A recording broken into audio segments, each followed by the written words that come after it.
Billy Marks is 28 years old, and for right now, he's a horseback nomad. Starting in California, he's made his way through Illinois, is now in Florida, and is bound for Maine, mostly on horseback, some of it on foot. I've walked hundreds of miles. I don't keep track. Sometimes when the situations warranted it, I had to get off the horse and walk through dangerous passes or along very narrow paths, along mountain ridges, things of that nature. On a diet of granola, canned fruit, and sometimes maple leaves and grasshoppers, Marks has traveled cross-country to get close to nature. At 3 miles an hour, I haven't missed much of the environment, he says. Marks found the city life too full of stress, so for horses, he sold his car, stereo, left his job and apartment, and began chasing a lifestyle he now finds too relaxing to give up. I feel that the urban dweller, the strain that he's placed under, I feel is because the rapid changes his environment can go through, because of the external stresses on his environment, the unpredictables that can happen within an hour or two. There's a fear. I have very little fear in backcountry, and I felt more relaxed, as a matter of fact, and safer in the middle of the wilds when I knew that I was alone and in the middle of an environment without man. Now, when you're in an environment where there's a plethora of man about you, you're looking over your shoulder. A little horse trading and working on ranches got Billy Marks through any money troubles he had, and now the lecture circuit has some promises, including a talk he scheduled today before an FTU audience. I'm thinking about writing a book, Marks says, but for now I'll work on getting to Maine, and even that I'll play by ear.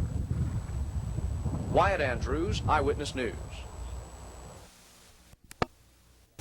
I feel that you can live your life two ways. You can live your life according to the standards and perhaps limitations placed on you by the society that you live in at this time in history, or you can break away from it and kind of define things for yourself.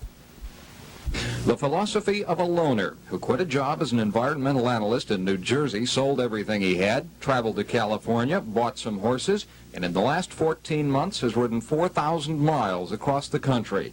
The 28-year-old traveler supports himself with money from odd jobs and college speaking engagements. He'll be at FTU Friday noon for $75, money enough to pay for feed for his 2 horses and a little for himself. The experiences of 14 months on the road? It'd take 14 months to tell them, he says. One thing that happens frequently, offers to join him. They'd like to ride along for short periods or perhaps longer periods, but I prefer going by myself. And he does. Billy says he'll spend a few more months on the road, and then he says he'll take life as it comes. Bob Glaskoff, Newswatch 6.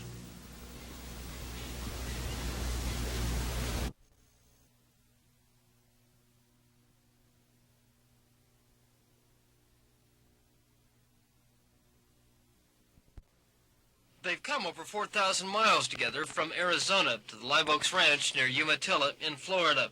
Billy Marks and his gelding Bishop left 1 year ago on a trail ride across the country for nature.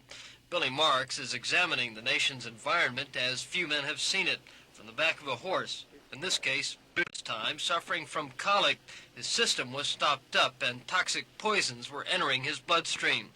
That lasted for 6 days, and suddenly, over the weekend, Billy Marks' mount Bishop pulled out of it.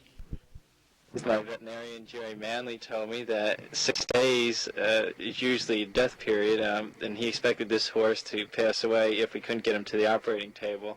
And the last time he worked on a horse that went this long without passing, well, he lost the horse. What saved him?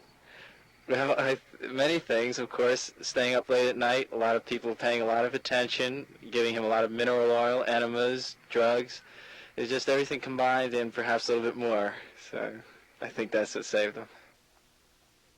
Billy Marks and a healthy Bishop plan to trail ride to Orlando from here to arrive there early next week.